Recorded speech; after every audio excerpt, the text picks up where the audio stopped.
Jaya Radha Madhava Punya Vihari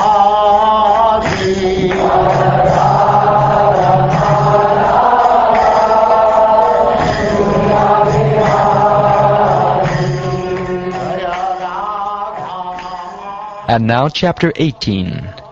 Diti vows to kill King Indra.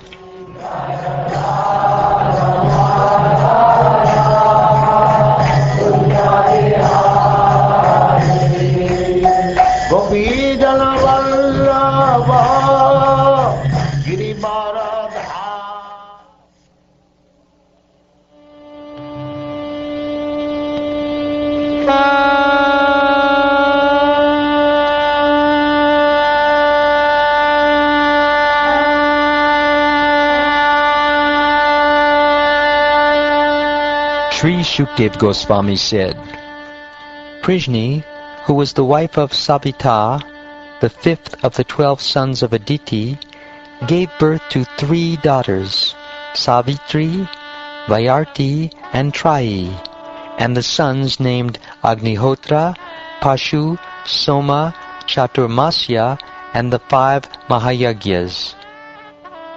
O king, Siddhi, who was the wife of Bhaga, the 6th son of Aditi, bore 3 sons named Mahima, Vibhu, and Prabhu, and one extremely beautiful daughter whose name was Ashi.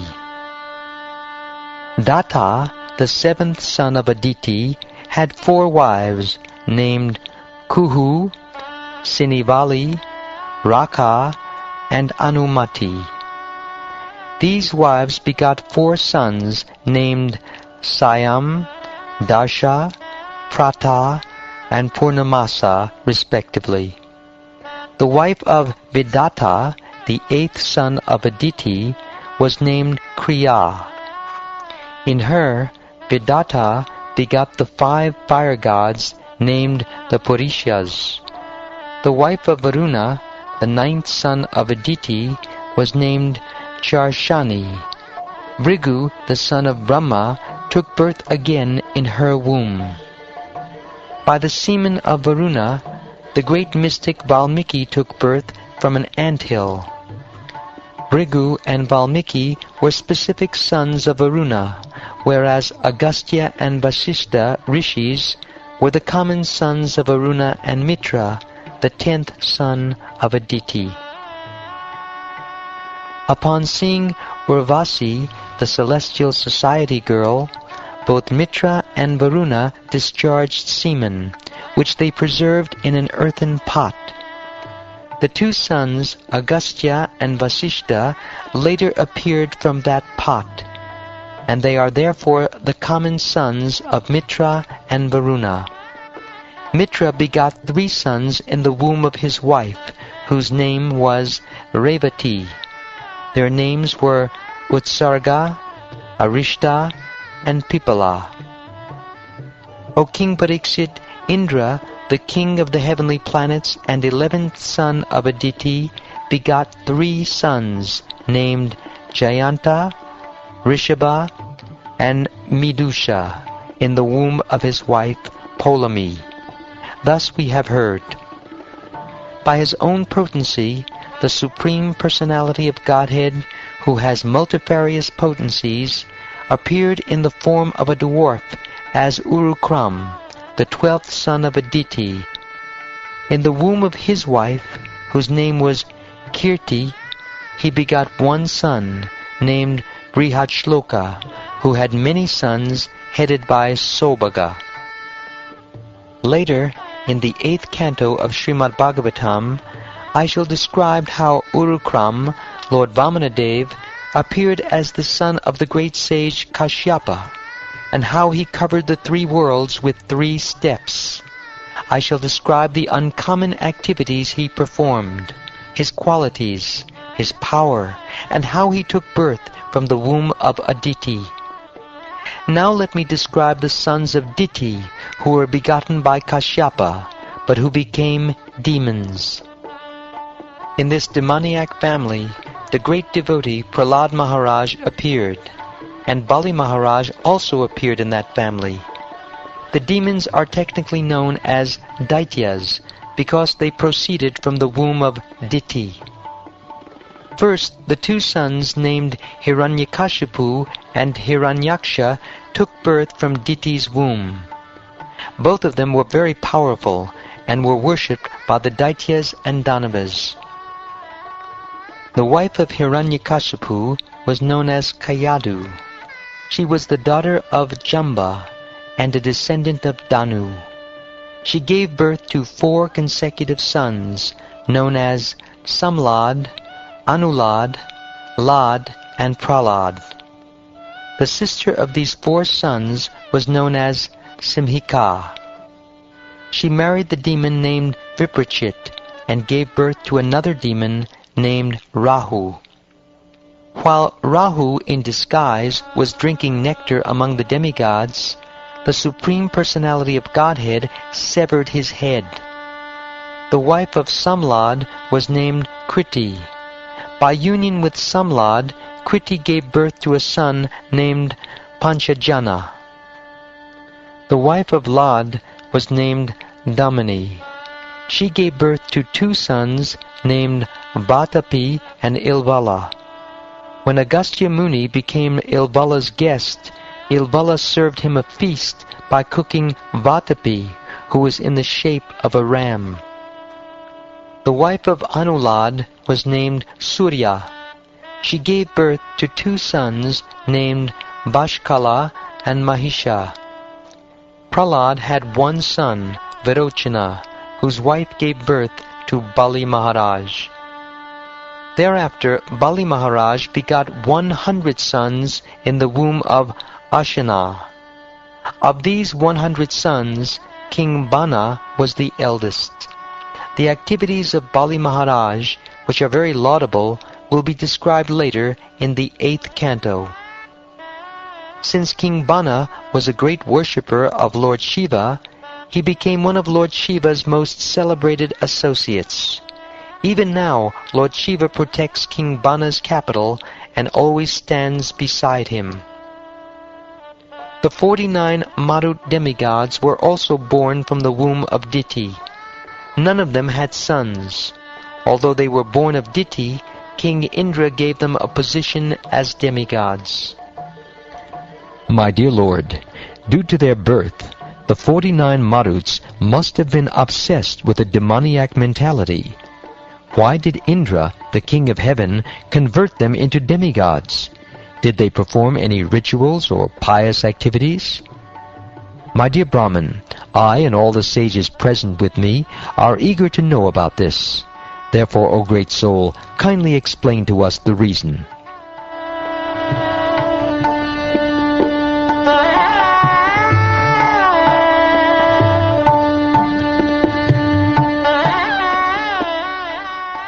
Sri Suta Goswami said, O great sage Shonaka, after hearing Maharaj Parikshit speak respectfully and briefly on topics essential to hear, Shukdev Goswami, who was well aware of everything, praised his endeavor with great pleasure and replied, Just to help Indra, Lord Vishnu killed the 2 brothers Hiranyaksha and Hiranyakashipu. Because of their being killed, their mother, Diti, overwhelmed with lamentation and anger, contemplated as follows. Lord Indra, who is very much fond of sense gratification, has killed the 2 brothers Hiranyaksha and Hiranyakashipu by means of Lord Vishnu. Therefore Indra is cruel, hard-hearted, and sinful. When will I, having killed him, rest with a pacified mind? When dead, the bodies of all the rulers known as kings and great leaders will be transformed into worms, stool, or ashes. If one enviously kills others for the protection of such a body, does he actually know the true interest of life? Certainly he does not, for if one is envious of other entities, he surely goes to hell. Indra considers his body eternal, and thus he has become unrestrained. I therefore wish to have a son who can remove Indra's madness. Let me adopt some means to help me in this."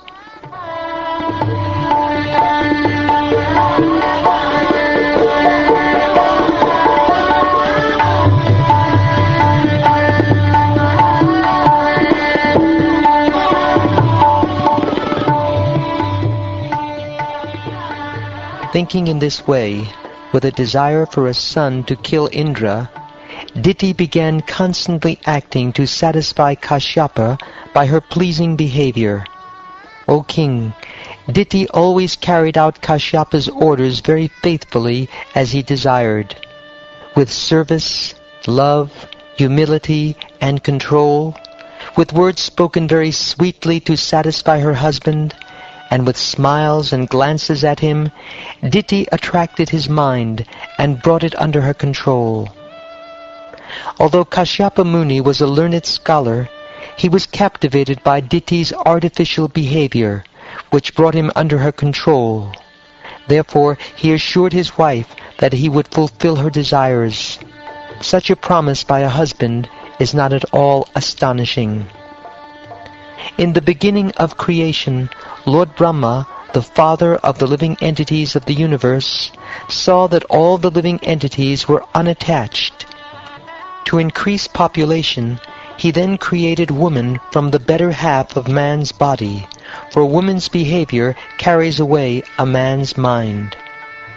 O my dear one, the most powerful sage Kashyapa, being extremely pleased by the mild behavior of his wife Diti, smiled and spoke to her as follows. O beautiful woman, O irreproachable lady, since I am very much pleased by your behavior, you may ask me for any benediction you want. If a husband is pleased, what desires are difficult for his wife to obtain, either in this world or in the next? A husband is the supreme demigod for a woman. The Supreme Personality of Godhead, Lord Vasudeva, the husband of the Goddess of Fortune, is situated in everyone's heart, and is worshipped through the various names and forms of the demigods by fruitive workers. Similarly, a husband represents the Lord as the object of worship for a woman. My dear wife, whose body is so beautiful, your waist being thin, a conscientious wife should be chaste and should abide by the orders of her husband. She should very devoutly worship her husband as a representative of Vasudeva. My dear gentle wife, because you have worshipped me with great devotion, considering me a representative of the Supreme Personality of Godhead, I shall reward you by fulfilling your desires, which are unobtainable for an unchaste wife. O my husband, O great soul, I have now lost my sons. If you want to give me a benediction, I ask you for an immortal son who can kill Indra. I pray for this because Indra, with the help of Vishnu, has killed my two sons, Hiranyaksha and Hiranyakashipu. Alas, now I face the danger of the impious act of killing Indra. Kashyapa Muni thought, Alas, I have now become too attached to material enjoyment. Taking advantage of this, my mind has been attracted by the illusory energy of the Supreme Personality of Godhead in the form of a woman, my wife. Therefore I am surely a wretched person who will glide down toward hell. This woman, my wife, has adopted a means that follows her nature, and therefore she is not to be blamed. But I am a man. Therefore all condemnation upon me. I am not at all conversant with what is good for me, since I could not control my senses. A woman's face is as attractive and beautiful as a blossoming lotus flower during autumn. Her words are very sweet, and they give pleasure to the ear, but if we study a woman's heart, we can understand it to be extremely sharp, like the blade of a razor. In these circumstances, who could understand the dealings of a woman? To satisfy their own interests, women deal with men as if the men were most dear to them, but but no one is actually dear to them. Women are supposed to be very saintly, but for their own interests they can kill even their husbands, sons, or brothers, or cause them to be killed by others. I promised to give her a benediction, and this promise cannot be violated, but Indra does not deserve to be killed. In these circumstances, the solution I have is quite suitable.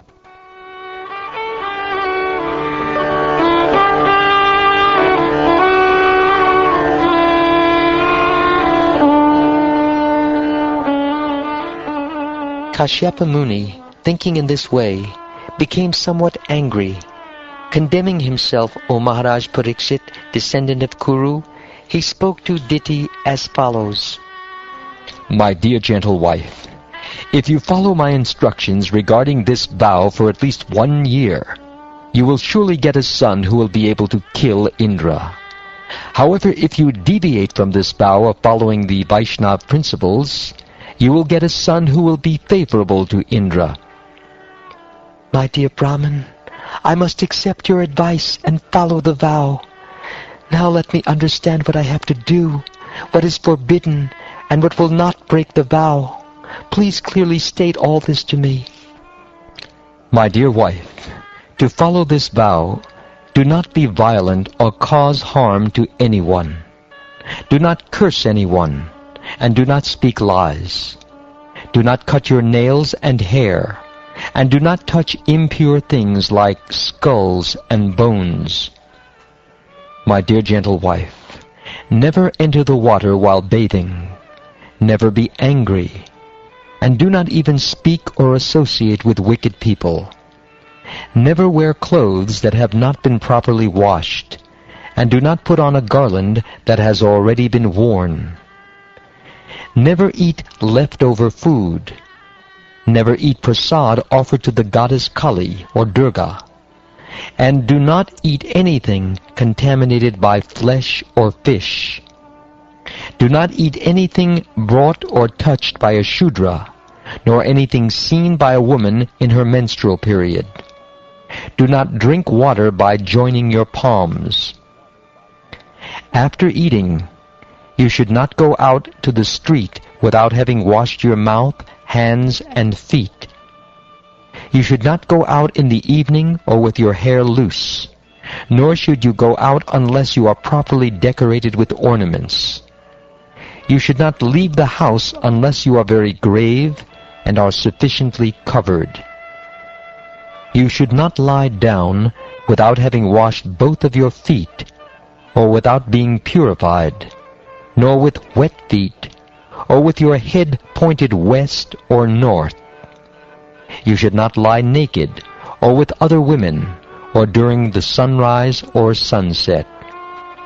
Putting on washed clothing, being always pure, and being adorned with turmeric, sandalwood pulp, and other auspicious items, before breakfast one should worship the cows, the Brahmins, the goddess of fortune, and the Supreme Personality of Godhead.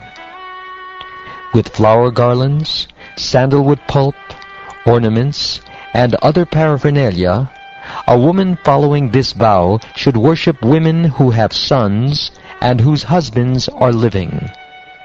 The pregnant wife should worship her husband and offer him prayers. She should meditate upon him, thinking that he is situated in her womb. If you perform this ceremony called Pumsavana, adhering to the vow with faith for at least 1 year, you will give birth to a son destined to kill Indra.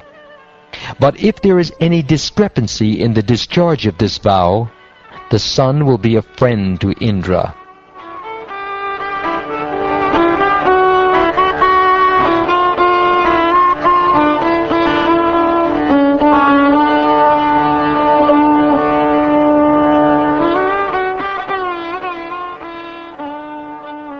O King Pariksit, Diti, the wife of Kashyapa, agreed to undergo the purificatory process known as Pumsavana. Yes, she said, I shall do everything according to your instructions. With great jubilation she became pregnant, having taken semen from Kashyapa, and faithfully began discharging the vow. O king, who are respectful to everyone, Indra understood Diti's purpose, and thus he contrived to fulfill his own interests. Following the logic that self-preservation is the first law of nature, he wanted to break Diti's promise. Thus he engaged himself in the service of Diti, his aunt, who was residing in an ashram. Indra served his aunt daily by bringing flowers, fruits, roots, and wood for yagyas from the forest. He also brought kusha grass, leaves, sprouts, earth, and water exactly at the proper time. O King Parikshit, as the hunter of a deer becomes like a deer by covering his body with deerskin and serving the deer, so Indra, although at heart the enemy of the sons of Diti, became outwardly friendly and served Diti in a faithful way. Indra's purpose was to cheat Diti as soon as he could find some fault in the way she discharged the vows of the ritualistic ceremony. However, he wanted to be undetected, and therefore he served her very carefully.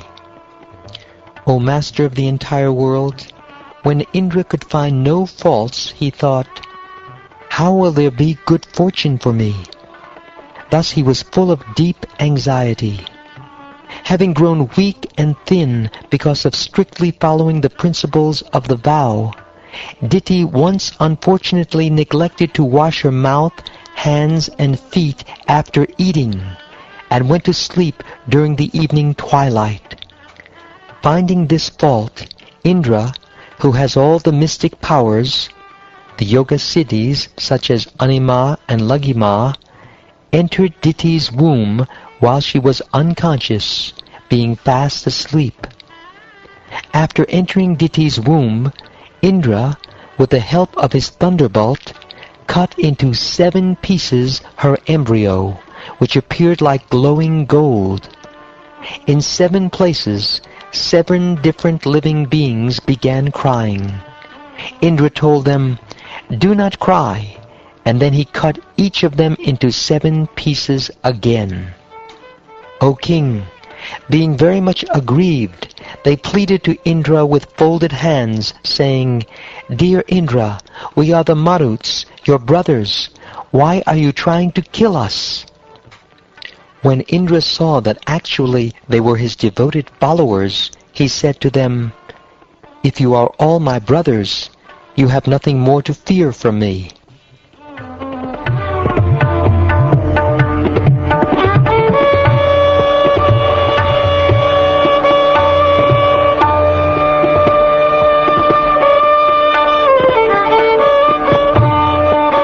My dear King Parikshit, you were burned by the Brahmastra of Ashvatthama, but when Lord Krishna entered the womb of your mother, you were saved.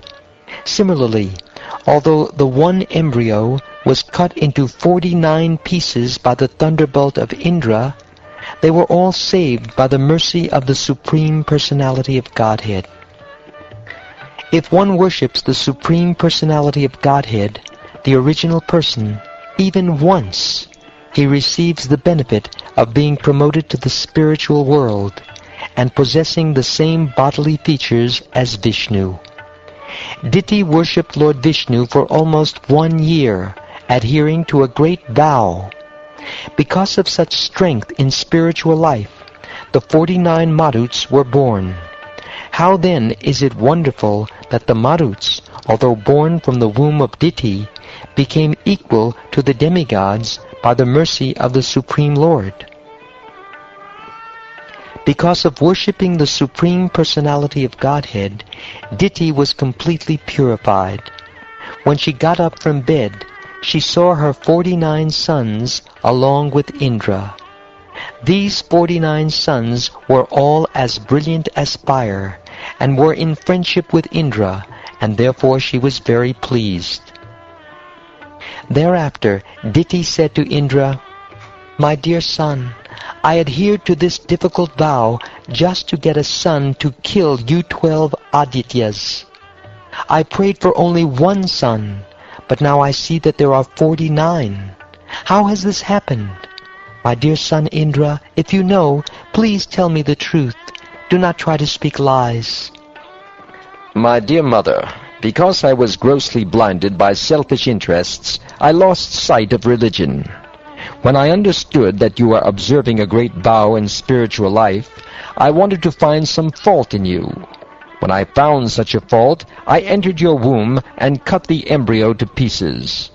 First, I cut the child in the womb into 7 pieces, which became 7 children. Then I cut each of the children into 7 pieces again. By the grace of the Supreme Lord, however, none of them died. My dear mother, when I saw that all 49 sons were alive, I was certainly struck with wonder. I decided that this was a secondary result of your having regularly executed devotional service in worship of Lord Vishnu. Although those who are interested only in worshipping the Supreme Personality of Godhead do not desire anything material from the Lord, and do not even want liberation, Lord Krishna fulfills all their desires. The ultimate goal of all ambitions is to become a servant of the Supreme Personality of Godhead. If an intelligent man serves the most dear Lord, who gives himself to his devotees, how can he desire material happiness, which is available even in hell? O my mother, O best of all women, I am a fool. Kindly excuse me for whatever offenses I have committed. Your 49 sons have been born unhurt because of your devotional service. As an enemy, I cut them to pieces, but because of your great devotional service, they did not die.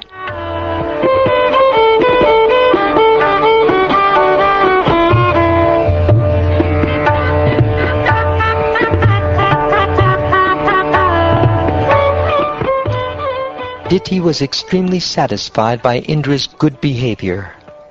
Then Indra offered his respects to his aunt with profuse obeisances, and with her permission he went away to the heavenly planets with his brothers the Maruts. My dear King Parikshit, I have replied as far as possible to the questions you have asked me, especially in regard to this pure, auspicious narration about the Maruts. Now you may inquire further, and I shall explain more.